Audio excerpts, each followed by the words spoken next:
Hi everyone, it's Ronnie with Plan to Eat. Today I wanted to go over a little bit about the difference between using the freezer and using the leftovers feature in Plan to Eat. So the freezer in Plan to Eat is a place where you can batch cook and then store those items in your Plan to Eat freezer. It's going to keep track of the date that you made those things. You're also going to be able to keep track of the number of meals and the number of servings each meal contains. So the freezer is a great place to have an inventory of things. And typically when you're adding things to your freezer in Plan to Eat, they're also getting added into your freezer at home. So using the leftovers feature is a little bit different from that. The leftovers feature is going to allow you to just simply say that one meal that you made is giving you leftovers either for the next day or for the next couple days. And it's not so much about tracking servings, just as more of tracking that you do have leftovers to remind yourself that those are things that need to get eaten up and not just go to waste in the refrigerator. So I'm going to give an overview really quick of how to add both of these things to the meal planner, just so you can see them in action. So I have this bolognese recipe here on the planner already. So I'm just going to click on this and we are going to add to freezer here. So now it gets to ask me here how many meals we have and how many servings each meal contains. So the standard recipe that is on the planner right now has 7 servings for it.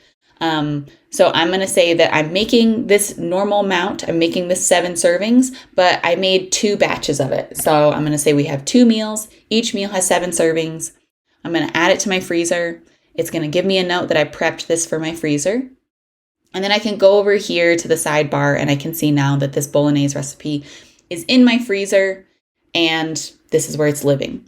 If I happen to cook both of these batches in one day, one of them went into the freezer and one of them we ate that night, I could then just take one of these meals from the freezer and drag it onto the same day on my planner. So it obviously is giving you this defrost note. You're just basically going to ignore that. But this is the best way for you to keep your shopping list accurate because the prep for freezer option is going to have all of the ingredient quantities that are going to be added to your shopping list, but the frozen meal will not add anything extra to your shopping list because it is assuming that you already shopped for and prepared this recipe. Okay, so that's a quick overview of a freezer meal and how you can add that to your freezer. Now, let's say I make this avocado cucumber salad and it makes a big portion, and so we have some left over for the next day for lunch as well. All I'm going to do is click on it and I'm going to say plan as leftover. And then I'm going to take this leftover note and just move it to the next day.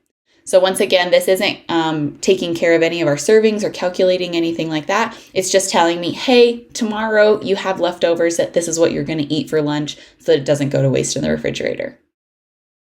All right, so that was a quick overview of both freezer and leftovers. Hopefully I answered any questions that you have about these 2 features. And if you have questions about either one of them, please email us at help@plantoeat.com and we will be happy to help you. Thanks for watching.